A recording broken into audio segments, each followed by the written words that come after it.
Hi folks, James here, and welcome to the Spiro Circle, brought to you this time by Forbes Israel.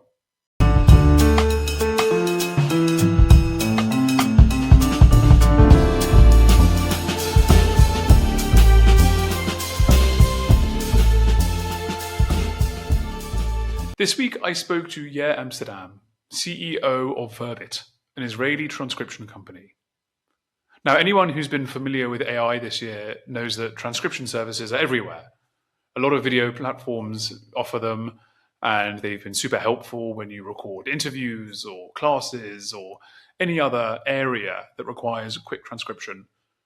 In fact, when I started my career in journalism, these tools weren't even available.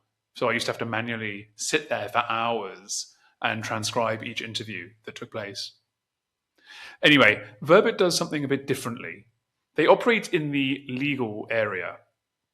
Now, the legal world is famously a conservative, small c industry. It's quite traditional, and adopting any new technology can undergo a lot of regulatory or ethical scrutiny. So I can imagine that's only a bit more challenging in the transcription space.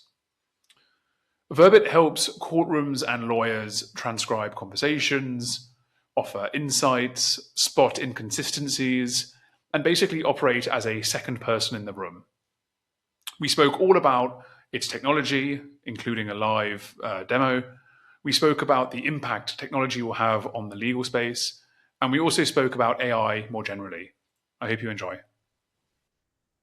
Yeah, thank you so much for taking the time today. Hi, James. Great to be here with you. I want to talk all about Verbit and what you folks are doing and the technology and the AI space more generally. But before we do, for the folks who may not have heard of you guys, you've been around way longer than ChatGPT has made AI fashionable and in the public domain. When people say that AI is moving fast, what feels genuinely new to you, and what are some of the things that you've been seeing in your time in the AI space? So Verbit was founded in 2017, you're right, long before ChatGPT and OpenAI. Verbit was founded as an AI company. It was founded as an AI company. It always started as Verbit AI. We were started as a transcription and captioning platform, AI platform for transcription and caption. The way we look at transcription, we talk about capture, understand, and apply. That's kind of the three pillars of captioning. And when Verbit started, I think our AI was mainly around the capture part. Mainly around like ASRs and really spinning up models for transcription. That was before LLMs, and that's how we were found. That was, by the way, the core team here at Verbit. The core research team was around speech and voice, and they were all speech engineers. And I think what we see is an evolution for the company and for AI, and Verbit is a good use case for that.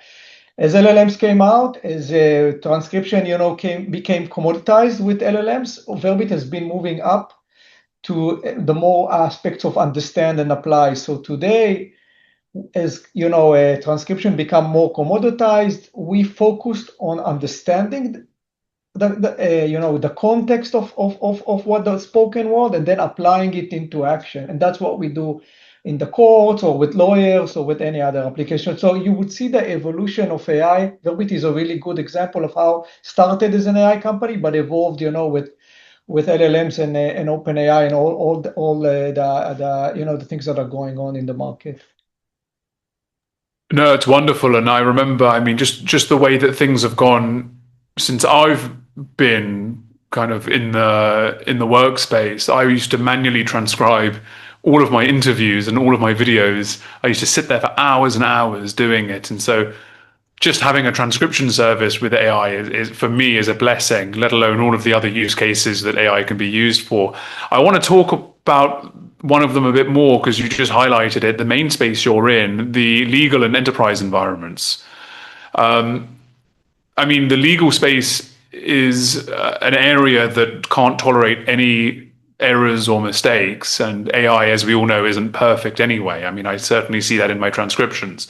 How does that change the way that you folks approach tackling some of these issues, and then we'll get into the product itself and what you folks actually really where you operate. But how do you measure operating between accuracy and accountability and the technology that facilitates that? So I think before LLMs and before the generative AI era, the notion was, or the paradigm was always that human transcription is more accurate than AI. And that has been changing. That has been changing now, especially in real time. I mean, you see that AI does a better job, in many cases, better job than human transcription in real time. So, I mean, for us, the legal use case is a great use case because it requires accuracy. It requires, security and privacy in the highest levels. And that is the best use case for us. Like, today with ChatGPT or Siri, for an end user, it's good enough. But for a professional user, for the courts or for the lawyers, I mean, they still require the accuracy. They still require the privacy and security. And that is a good segue for us. These markets are good for us. So we leverage the technology that exists, but we apply our own technology to make it really accurate, perfect. We still have human in the loop, and the humans are no longer, finalizing the documents or finalizing the real time, but they are preparing it. They're putting in the context. I can show you in a second when we show the app. You know what I mean about it. And we also make sure that we apply, we with all the standards, the HIPAA, the SOC 2, all of the regulations that are required in this market. So you have to be a trusted partners for the legal tech customers, and that is a good place for us to be. Yeah, thank you. And it's a big responsibility for you guys because, as you were saying, you still need a human there to oversee it all, but that you really can't risk any mistakes. And, to bring it back to the transcription example, I mean, I see if there's a mistake in the transcription, if a name is spelled incorrectly or, it doesn't quite pick up maybe some dialect. And I can live with that because I have the recording and I can hear it and I have the context clues.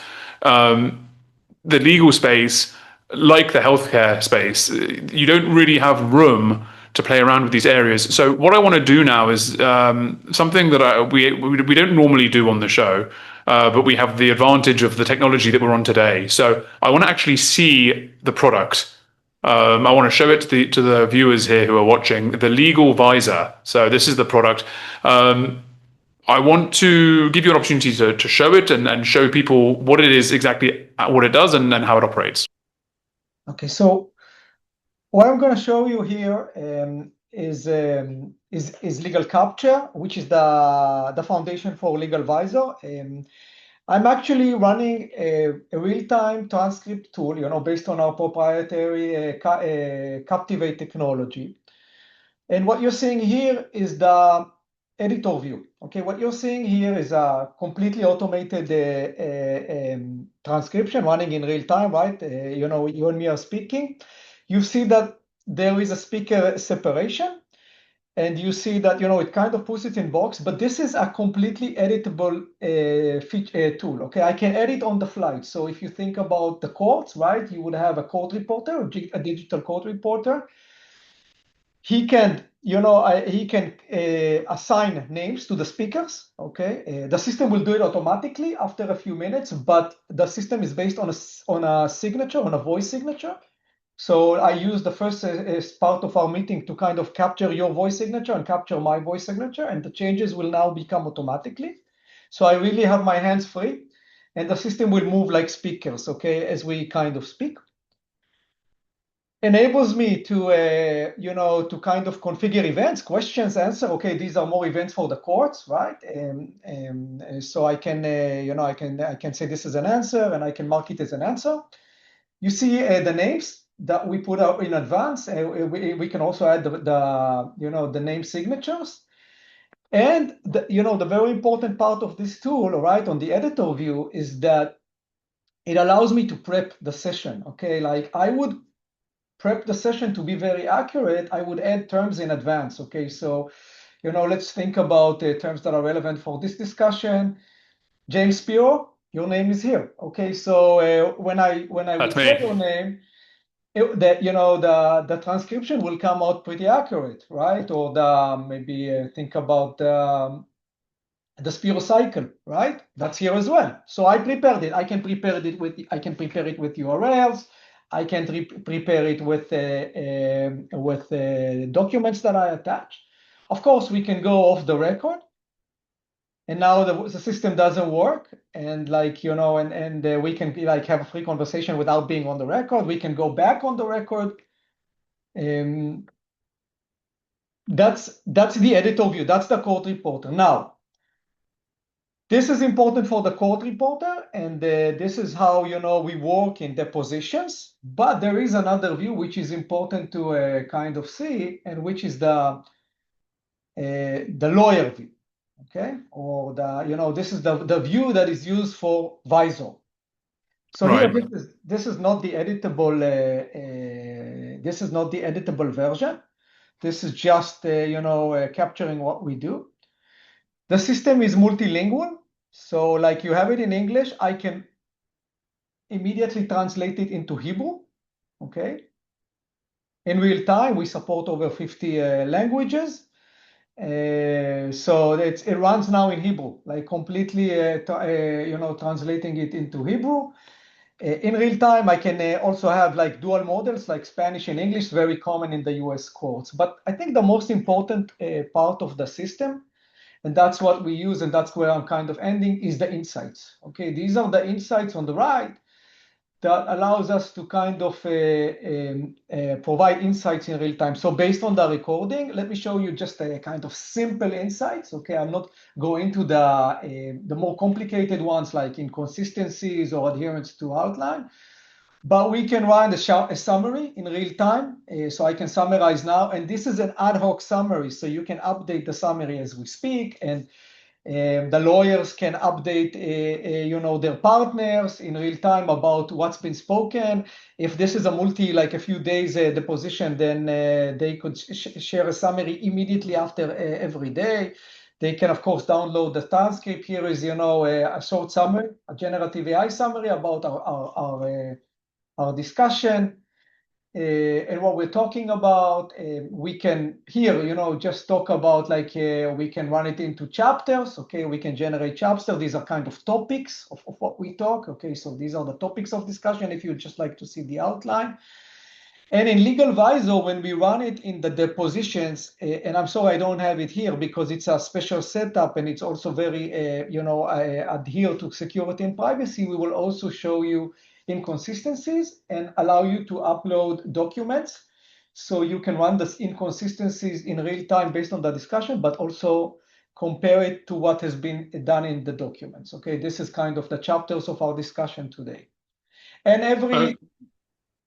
No, sorry, go ahead. I wanna, once we get an idea, I want to kind of move on to a bit more discursive idea about how this differs. So, by all means, finish off the demo, and we can we can get into the nitty gritty. So this is the demo, and like every time we show legal capture and legal visor, it kind of, your eyes kind of mesmerized to the text, right? Immediately the focus goes to the text. That's one of the risks of the system. Like you want to see how accurate it is. You want to see that we separate the speakers, but in general, this is a real-time system. That's how it works in court, because we are based on a voice signature, because our technology is based on voice signatures. So it can run virtual, like in Zoom, like we do now. It can run on-prem. It can run in a meeting room, and it can be done in a hybrid solution. So if somebody's sitting near you in the room because he has a different voice signature, then it will identify the speakers. Now, one thing to note about the system is that your outputs are only good as your inputs. We pride ourselves that we have the best transcription tool, right? Captivate and capture. So our input is very accurate. This is a unique model for legal, and it's been trained. What makes the model for legal different than the models for interviews or news reporting or healthcare or any of the other sectors that may benefit from a transcription service? So we train the generic model. We train it with a lot of legal data. We train it with legal sessions. We train it with legal terms and entities. We train it with legal, with even American-based terms, like for depositions, off the record, on the record. And we make sure that the system comes out very accurate on the model. But as you've seen, we can also do the glossary or the dictionary per session, which is very important, because if you're doing a deposition about think about a drug, a special drug, or a term in medicine, or a term in weather, we like to prepare it by just uploading the documents or just preparing the glossaries and making sure that we have everything prepared so it comes out very accurate. Because at the end, the special terms, okay, that are used per session are the ones that make or break the accuracy of the model. Okay. Well, no, I want to get into that as well about accuracy and accountability. So if maybe we can close the demo now because it's a bit of a distracting. I'm finding myself reading everything that we spoke about before the show started. But I want to get into it a bit more. It was very cool. One of the things I noticed was how much it flowed quite naturally, and there wasn't so many ums or ahs, or it wasn't changing words. It read very easily.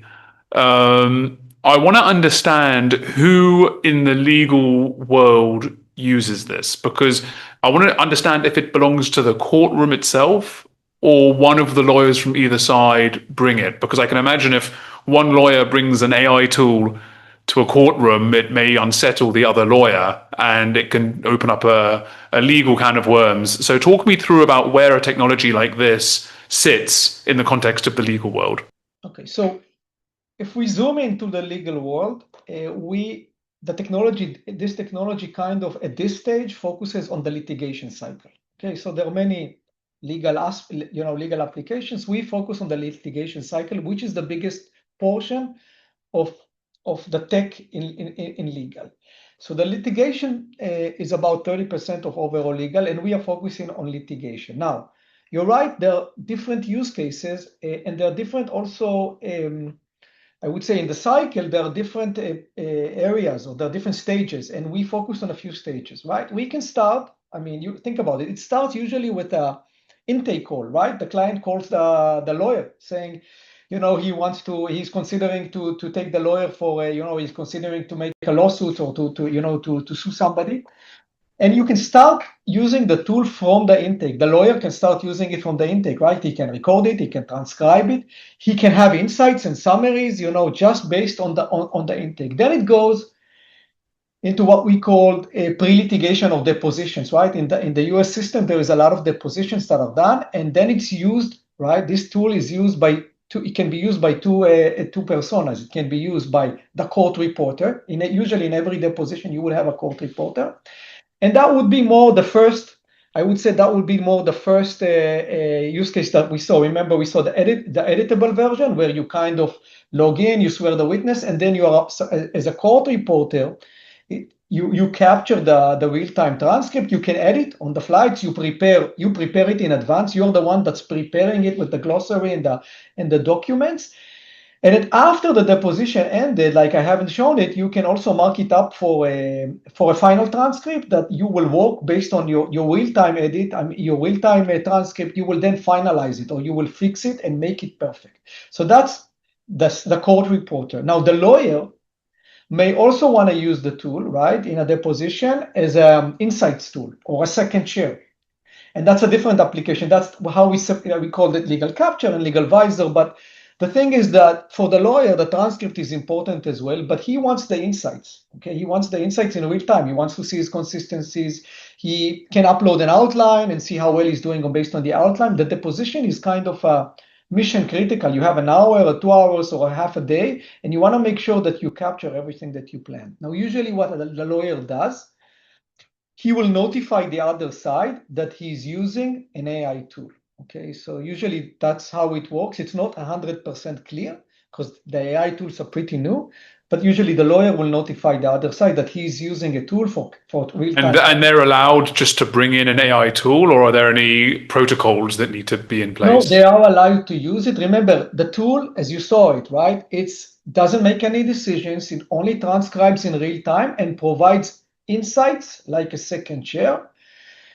Everything is done by the lawyer. The tool has zero aspects of replacing the lawyer or taking any decisions for the lawyer. So yes, he needs to update the other side that he's bringing this transcription tool and that he's using it.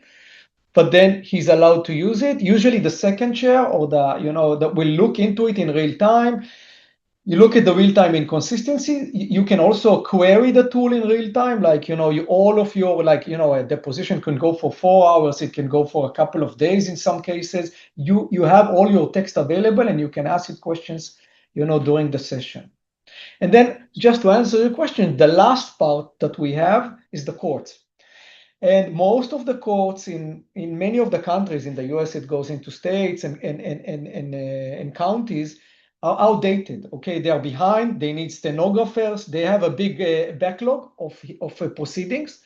And we see more and more courts that are adopting the tools, mainly the capture aspect, not the insights, but the real-time capturing and the real-time transcript. You would immediately get a rough draft, a transcript after the meeting. The judges will then, get an immediate transcription after the meetings, and they no longer have to wait for the court reporters to provide them or for their court administrators to provide them. So that's a very big data. And we see more and more interest from the courts using this technology.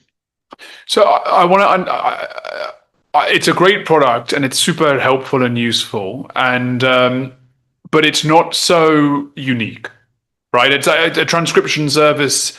A lot of places now offer them. A lot of AI companies offer that in their stack. So where does Verbit sit nowadays to defend itself against Riverside that does transcriptions, or Transcriptor, or any other tool that transcribes things? What's unique? What's Verbit's unique aspect?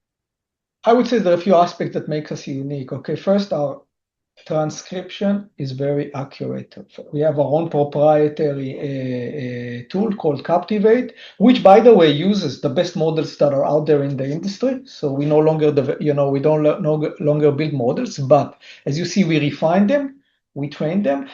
But everything around, the ability to use the right model for the right session, these are things that you would not have in another platform. Like a Zoom is a generic tool, okay? And then you see how we allow you to update the glossary and the terms and the entities. So it starts with the fact that your output, your transcript is very accurate. It's more accurate than generic tools just because we prep it and we customize and we choose the right model.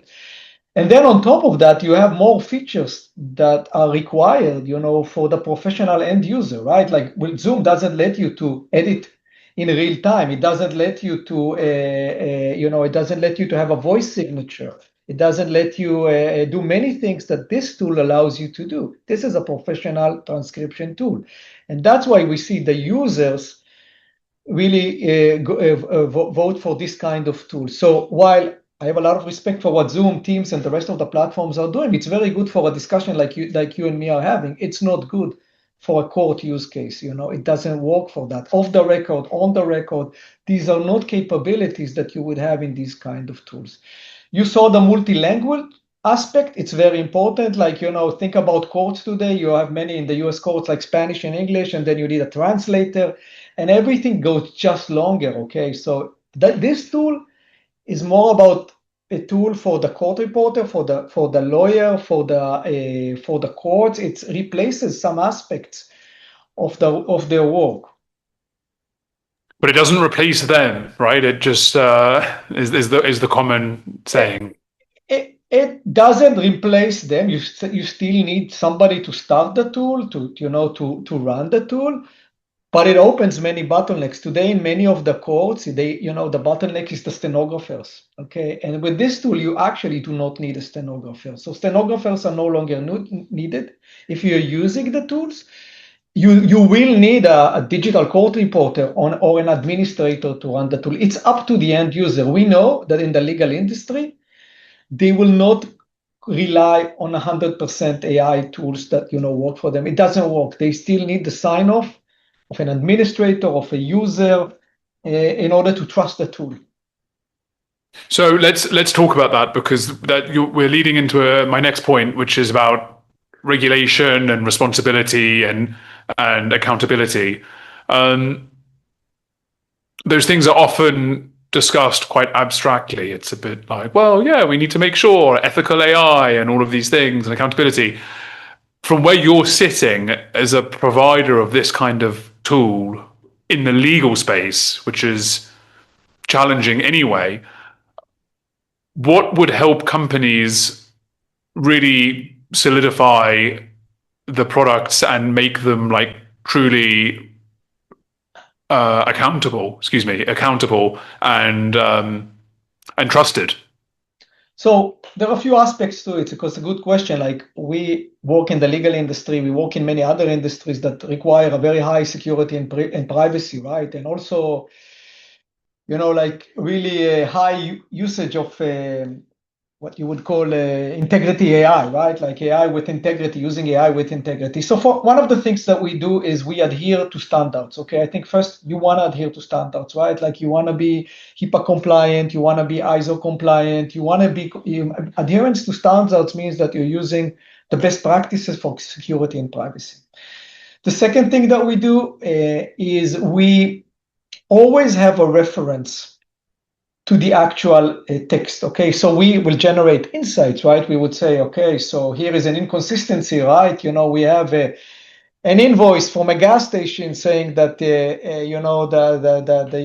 driver filled gas at 2200, and then the guy said he went to sleep at 9:30, and it immediately jumps up as an inconsistency. But we don't just mark it as an inconsistency.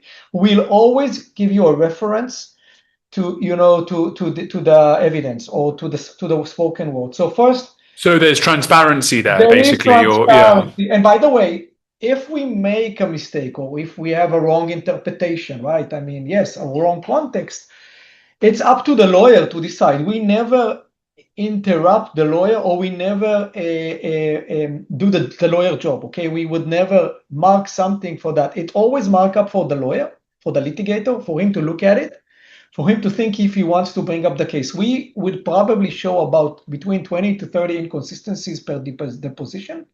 Some, the lawyer may find that some of these inconsistencies are not helpful for him, okay, or they're too trivial, right, or they're too easy, or some of them, have the wrong content, which is fine, okay. He still wants these nuggets, okay, that we can show if we just accurate 30%, but the reference to it is very important. The third thing is we would never replace the judgment of human. Okay, it's more like a tool for help. Okay, it's a helpful tool, right? It's an insight tool, but we would never apply judgment. Okay, and kind of take over judgment from the user. So I think that's very important as well, and that gets us a lot of confidence using the tool, right? Like, I mean, they know that they can use it, and it only helps them do their job better.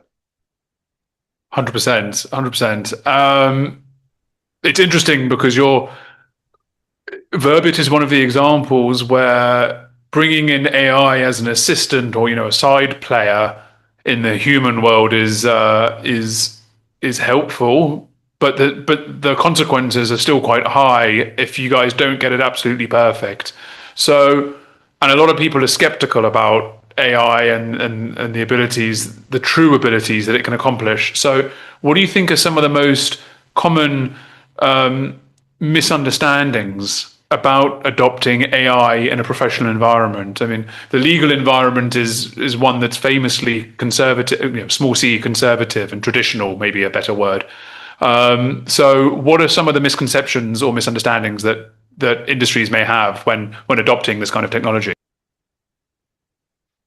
I think today, like, it's common practice that the models, right? The models are very progressed. They're moving very fast. Okay, they're moving. They're advancing very fast. You see GPT-5 and 5.2 and Gemini. So the models are very fast. I think the applications are lagging behind them. Okay, so the applications are are still, the way how to use the models is still lagging. Okay, I mean, more companies are doing it. It's still lagging. And by the way, if you develop your applications in a right way, you will benefit for improvements of the you will benefit for improvement of the models, right? If you're model agnostic or we can quickly switch between models, you become model. But I think the last part to note is that the users, the end users, the humans, are the laggers. Okay, they are the most conservative people. Okay, so I think when you're developing these applications, they are connecting the models that are moving very, very fast, and the people that is more resistant to change or are more conservative, especially in industries, okay, like legal, like healthcare, okay, like people have, these are very high stake verticals, and you have to be very accurate. So I think it becomes down to, yes, take advantage of, the progress in the models, which is happening really fast, but it all has to be with a mindset of understanding the users, okay? Like you build your application, you base them on the models, but you have to make sure that the users are on board with the changes you are suggesting to the workflows. And sometimes you just have to keep their current workflows by just, deploying technology. Hopefully, some of their workflows change as technology evolves, but some of them are very conservative. And the courts, they still have their processes. They have not changed for many years, or they've been slightly changed. So your tools, your applications, what you've seen here, Legal Visor, Legal Capture, they have to consider like the regulations, the processes, the standards that are required by these entities while adopting that technology. And that's the hardest part, right? It's like everybody can spin up today an AI app, okay? Like it's pretty fast, people do it really quickly, but it's all about adhering to what the users need and adhering to the standards and the way they work. Definitely. It sounds like it's one of the hardest areas to reach that tipping point before there's widespread or mainstream change. Um, yeah, we've spoken a lot about the products and about AI and about the legal sector. We are approaching the end of the time, unfortunately. But I do want to end our interview now, as I often do, which is with a quick fire round. So what I want to do is I want to ask you a few questions, and I want you to give me very brief answers, and we'll see how many we can get through. Okay. So what is the most overrated AI claim right now?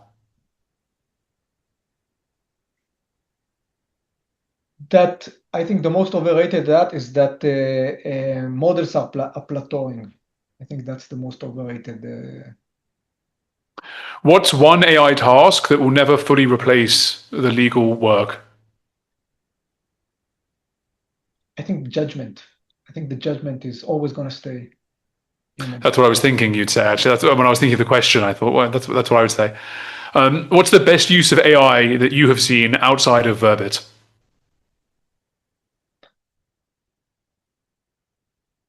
I personally like, as a person that plays with music, I have seen like, I play music, I play piano. I've seen like applications that allow you to write notes, to write music, which are amazing. I think like what's happening in the music era, if you're a musician, if you like music, it's amazing. What's one skill that young professionals should develop to stay relevant in the age of AI? Curiosity.